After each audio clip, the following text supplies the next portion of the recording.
دوبارہ پڑھ لیجیے.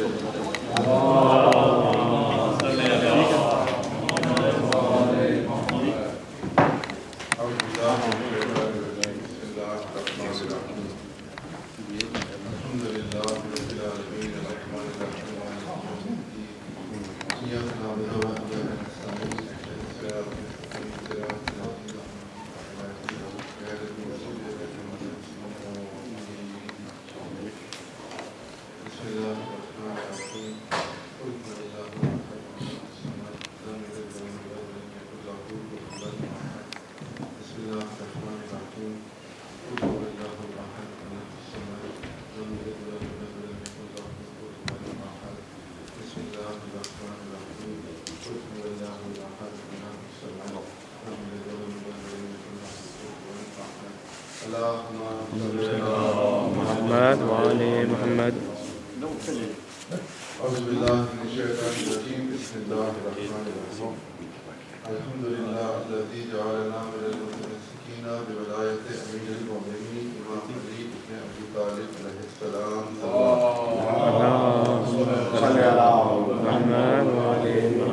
اس کا مطلب ہے کہ اللہ کا لاکھ لاکھ شکر ہے، بہت شکر ہے کہ اس نے ہمیں مولا علی علیہ السلام کی ولایت کے ساتھ متمسکین ان کی ولایت کے ساتھ جڑے رہنے والوں میں شامل کیا. ولعنت اللہ علی اعداء امیر المومنین، اور امیر المومنین کے دشمنوں پہ بے شمار لعنت.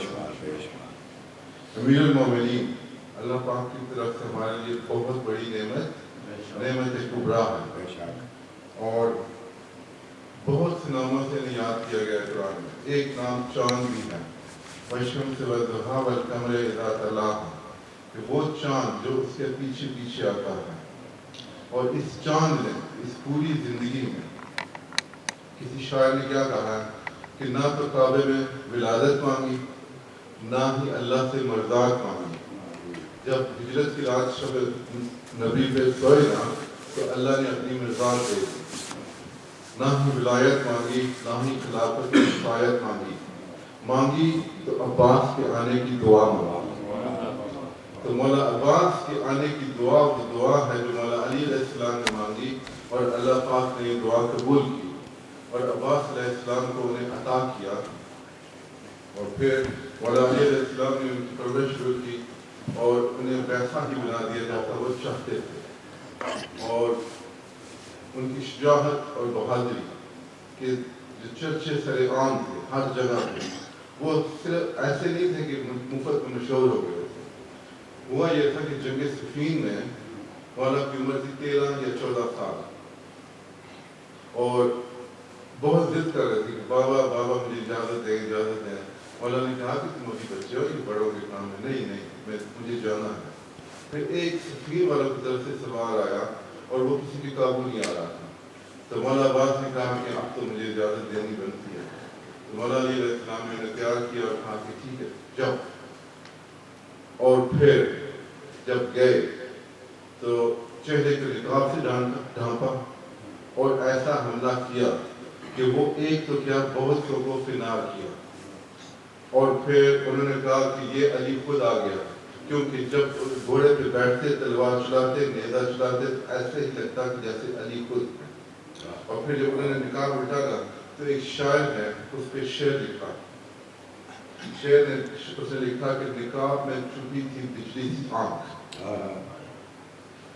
چمک میں جھلک تھی علی کی خاص، چمک میں جھلک تھی علی کی خاص.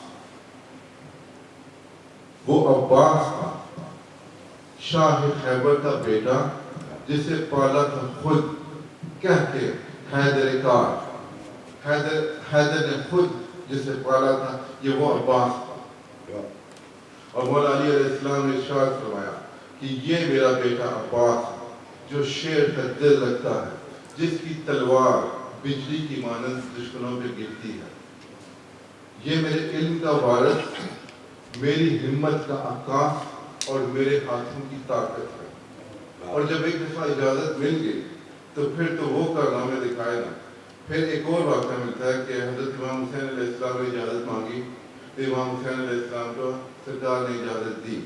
تو امام حسین علیہ السلام اپنے خیمے میں گئے اور عباس علیہ السلام دیکھتے تھے، اور پھر دیکھنے والوں نے دیکھا اور سننے والوں نے ایک شور سنا کہ سفین میں شامی فوجوں کے بیچ میں سے کچھ بجلی گزر گئی ہے، اور دیکھنے والوں نے دیکھے کہ سر کٹتے فضا میں نظر آئے، اور تھوڑی دیر بعد واپس آئے کہ عباس علیہ السلام نے قدموں پہ ہاتھ رکھ کے کہا کہ مولا حسین نوکر کے ہوتے ہوئے آپ کی تکلیف کرتے ہیں۔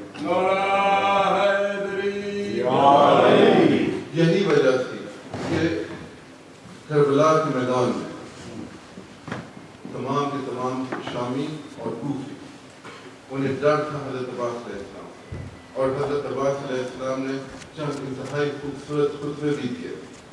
ان میں سے ایک خطبہ تھا جب حج کے موقع پر 8 ذی الحج کو ایک دن پہلے امام حسین علیہ السلام نے یہ ارادہ کیا کہ وہ مکہ کو چھوڑیں گے، اور اس کی وجہ یہ تھی کہ احرام باندھ کے بہت سے شامی گھس آئے تھے جو کہ بلدے میں امام حسین علیہ السلام کو قتل کر دینا چاہتے تھے۔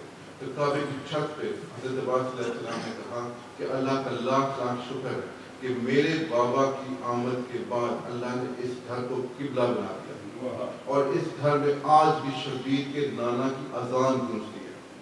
تم لوگ کافر اور فاجر ہو، یہ حضرت عباس علیہ السلام کہہ رہے تھے ان لوگوں کو جو حج کرنے آئے تھے، تم لوگ کافر اور فاجر ہو جو کہ رسول اللہ کے نواسے کے خون کے پیاسے ہو چکے ہو، تمہیں ان تک پہنچنے سے پہلے مجھ سے گزرنا پڑے گا۔ کسی کی ہمت ہے تو میں سامنے کھڑا ہوں اور مجھے روک کے دکھاؤ۔ یہ کہہ کہ عباس علیہ السلام نیچے اترے، اور کسی کی ہمت نہ ہوئی کہ ان کے پاس بھی آئے، اور پھر وہاں سے چلے، اور جب کربلا پہنچے واقعہ تھا کہ سنہ شب عاشور میں جب حضرت امام حسین علیہ السلام نے دیے کو بجھا دیا اور کہا کہ تم لوگوں میں سے کوئی چھوڑ کے جانا چاہے تو جا سکتا ہے، میں اپنی بیگ سے تم سب لوگوں کو آزاد کرتا ہوں، تو حضرت عباس علیہ السلام نے امام حسین علیہ السلام کے قدموں کو چھوا اور کہا کہ مجھے ان سے 2 باتیں کرنے دیجیے۔ امام حسین علیہ السلام نے کہا کہ اجازت ہے، تو حضرت عباس علیہ السلام نے کہا کہ مولا وہ کون سی زندگی ہے جو آپ کے بعد ہم نے جینی ہے، اور رہا ان اصحاب کا سوال تو تم لوگ صبح ہونے دو، مجھے مل گئی اجازت اگر تو یہاں پہ نہ کوئی شامی بچے گا اور نہ کوفی، ان کے سروں کو تم فضا میں اڑتے ہوئے دیکھو گے، اور آپ کے سامنے یہ کوئی بھی نہ اٹھ کے گیا۔ اور دوسرے دن جب امام حسین علیہ السلام نے حضرت عباس علیہ السلام کی اجازت نہ دی، بالآخر جب جانے کی اجازت ملی تو اس وقت ان سے کہا کہ تم جا سکتے ہو لیکن جنگ نہ کرنا، صرف ایک نیزہ لے جاؤ اپنے دفاع کے لیے اور مشق کو ساتھ لے جاؤ، اور تمہارا کام ہے کہ مشق کو بھر کے واپس لے آؤ۔ اب حضرت عباس علیہ السلام جب جا رہے تھے پانی لینے کی طرف تو ان کا پورا کا پورا دماغ اور دل اور ان کا پوری کی پوری توجہ شامیوں اور کوفیوں کی طرف تھی، اور تاریخ میں نہیں ملتا کہ ایک تیر نے بھی چھوا ہوا حضرت عباس علیہ السلام کو، ایسے ماہر جانباز قسم کے تلوار باز ہوا اور ڈھال چلانے اور نیزہ چلانے کے کہ ایک تیر تک نہ لگاؤ گے، اور وہ دریا کے اندر گھس گئے۔ واپسی پہ جب واپس آ رہے تھے تو ان کی پوری توجہ تھی کہ پانی کسی طرح سے پہنچ جائے خیمے کے اندر، اور انہوں نے واپسی کے لیے جو راستہ اختیار کیا وہ درختوں کے جھنڈ میں سے تھا، اور درختوں کے ایک درخت کے پیچھے ایک ظالم چھپا تھا جو تاک لگایا تھا۔ جیسے حضرت عباس علیہ السلام کا گھوڑا پاس سے گزرا تو اس نے ان کا دائیں بازو قلم کر دیا۔ جب دائیں بازو قلم ہو گیا تو انہوں نے فوری طور پہ مشق اور علم کو اپنے بائیں ہاتھ میں پکڑ لیا اور سفر جاری رکھا۔ اتنے میں ان کا دوسرا بازو بھی قلم ہو گیا۔ اب دونوں بازو قلم ہو چکے تھے، علم نیچے گر چکا تھا، اور مشق کو انہوں نے دانتوں سے پکڑ لیا، اور پھر حضرت عباس علیہ السلام پہ تیروں کی بارش ہو گئی، اور پھر ایک شامی نے گرز مارا ان کے سر پہ۔ اب یہ کربلا کا واقعہ ہے۔ ایک ذاکر پڑھ رہا تھا کہ حضرت عباس علیہ السلام کے سر پہ گرز لگا، تو ایک مجتہد وہاں پہ بیٹھے تھے، انہوں نے ذاکر کو ڈانٹ دیا، انہوں نے کہا کہ کہاں سے روایتیں ڈھونڈ کے لے آتے ہو، حضرت عباس علیہ السلام کو گرز مارنے کی کس کی ہمت ہو سکتی ہے؟ ذاکر بیچارہ چپ ہو گیا۔ جب وہ مجتہد جا کے سوئے نا تو ان کو خواب میں حضرت عباس علیہ السلام آئے اور حضرت عباس علیہ السلام نے کہا کہ تم نے میرے ذاکر کو میرا ذکر کرنے سے کیوں روک دیا؟ اس نے کہا کہ میرا دل نہیں مانتا۔ تو حضرت عباس علیہ السلام نے اس سے کہا کہ تم نے پوری بات سنی یا نہیں؟ تو اس نے کہا کہ آپ بتائیں کہ آپ کو گرز کیسے لگا؟ حضرت عباس علیہ السلام نے کہا کہ جب میں واپس آ رہا تھا میرے دونوں بازو کٹ چکے تھے اور مشق میرے دانتوں میں تھی اور میری آنکھ پہ لگ گیا تیر۔ اب میرے بازو تو تھے نہیں کہ جن سے میں تیر کو نکالتا، تو میں نے اس تیر کو اپنے دونوں دانوں کے درمیان میں رکھ کے سر کو جھکایا اور وہ سر کو جھکانے کا وقت تھا کہ اس حکیم بن طفیل نے میرے سر پہ گرز مار دیا، اور اس گرز کے لگنے کی وجہ سے میں گھوڑے پہ ٹک نہ سکا اور گھوڑے سے نیچے گرا، اور اسی سر پہ جس پہ تازہ زخم لگا تھا میں اس سر کے بل گرا۔ تم جب گرتے ہو تو کیا کرتے ہو؟ اس نے کہا کہ ہاتھوں کا سہارا۔ امام حضرت عباس علیہ السلام نے کہا کہ میرے ہاتھ تو تھے نہیں، میں اپنے اس زخمی سر کے بل گرا اور میرے منہ سے قرار نکلی کہ یا مولا میرا آخری سلام۔ اور پھر کیا ہوا؟ پھر حضرت امام حسین علیہ السلام نے مجھ تک پہنچنے میں بہت جلدی کی، لیکن اس سے پہلے ابن زیاد نے اپنے فوجیوں کو حکم دیا کہ اب کیا دیکھتے ہو، اب تو اس کے بازو بھی کٹ چکے ہیں اور یہ گھوڑے سے گر چکا ہے، حملہ کرو۔ اور پھر شامیوں نے امام حسین علیہ السلام کے آنے سے پہلے حضرت عباس علیہ السلام کے ساتھ وہ سلوک کیا کہ جو بیان سے باہر ہے، تلواروں، خنجروں، پتھروں اور جو چیز کسی کے پاس آئی اس نے حملہ کر دیا۔ اور امام حسین علیہ السلام کے پہنچنے تک کہا جاتا ہے کہ 4 حصوں میں حضرت عباس علیہ السلام کا جسم بٹ چکا تھا۔ امام حسین علیہ السلام پاس آئے تو امام حسین علیہ السلام کو دیکھ کے حضرت عباس نے کہا کہ السلام علیکم یا مولا۔ اور امام حسین علیہ السلام نے کہا کہ تمہاری یہ حالت، تو امام حسین علیہ السلام سے کہتے ہیں کہ میری طرف سے معذرت قبول کیجئے، میں آپ کو آج ہاتھ اٹھا کے سلام نہیں کر سکتا۔ تو امام حسین علیہ السلام نے کہا کہ میری بڑی خواہش ہے، لیکن حضرت عباس علیہ السلام نے کہا کہ پہلے میری خواہش پوری کیجئے۔ تو امام حسین علیہ السلام نے کہا تمہاری کیا خواہش ہے؟ امام حسین علیہ السلام کی طرف دیکھتے ہیں اور پھر کہتے ہیں کہ میری ایک آنکھ میں خون ہے، ایک آنکھ میں تیر ہے، اب وہ صاف کریں، میں مرنے سے پہلے آپ کو دیکھنا چاہتا ہوں۔ امام حسین علیہ السلام نے خون صاف کیا اور پھر کہا کہ اب میری خواہش سنو۔ تو حضرت عباس علیہ السلام نے کہا کہ فرمائیے۔ امام حسین علیہ السلام نے کہا کہ مجھے بھائی کہو۔ امام حسین علیہ السلام سے کہتے ہیں حضرت عباس کہ آپ کو بھائی کہے تو حسن کہے، بھائی کہے تو زینب کہے، میری مجال نہیں ہے۔ لیکن امام حسین علیہ السلام نے کہا کہ میں تمہیں امام ہو کے حکم دیتا ہوں۔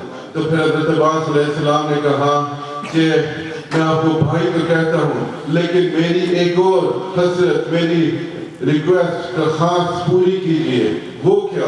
میری لاش کو خیمے مت لے کے جائیے، میری لاش کو اس حالت میں دیکھ کر بیویاں مر جائیں گی۔ امام حسین علیہ السلام نے کہا کہ میں تمہیں ان خبیثوں کے درمیان میں چھوڑ دوں۔ اور پھر امام حسین علیہ السلام نے یہ بات مانی اور پھر واپس آئے، اور امام حسین علیہ السلام کے بعد کوفیوں نے صحیح کسر چھوڑی۔ اور آج بھی اگر کوئی دیکھے جاتے تو امام حسین علیہ السلام کے سامنے بین الحرمین کے سامنے حضرت عباس علیہ السلام کا مزار ہے، اور وہ لوگ جو خوش قسمت ہیں وہ جا کے دیکھ سکتے ہیں کہ ان کی قبر کا سائز صرف اتنا سا ہے، کیونکہ کٹ یہی سائز رہ گیا تھا۔ اب آپ کے ذہن میں یہ بھی خیال آ رہا ہوگا کہ حضرت امام حسین علیہ السلام کی انہوں نے کہا تو صحیح کہ میں سکینہ کا سامنا نہیں کر سکتا، تو دوسرے دن جب قید ہونے کے بعد بیویاں قبر لاشوں پہ آئی تو حضرت عباس علیہ السلام نے کیسے سامنا کیا؟ جب باقی بیویاں آئی نا تو حضرت عباس علیہ السلام کی کٹی ہوئی لاش ایسے تھی، لیکن جب بی بی سکینہ پاس آئی نا تو ہاتھ تو تھے نہیں جس سے اپنے آپ کو چھپاتے، تو انہوں نے اپنے آپ کو الٹا کر دیا تاکہ بی بی سکینہ ان کے چہرے کو نہ دیکھ سکے۔ تو امام حسین علیہ السلام کی بیٹی نے کہا کہ چچا آپ میری طرف دیکھو تو صحیح، میں آپ سے وعدہ کرتی ہوں کہ میں آپ سے کبھی پانی نہیں مانگوں گی، ویسے بھی پانی جس کے لیے مانگ رہی تھی وہ تو رہا نہیں، اور میں اب آپ کی شہزادی نے نہیں رہی، میں اب شام اور کوفہ میں قید بن کے اپنی باقی زندگی گزاروں گی۔ لعنت اللہ علی القوم الظالمین۔ سلام پڑھیے۔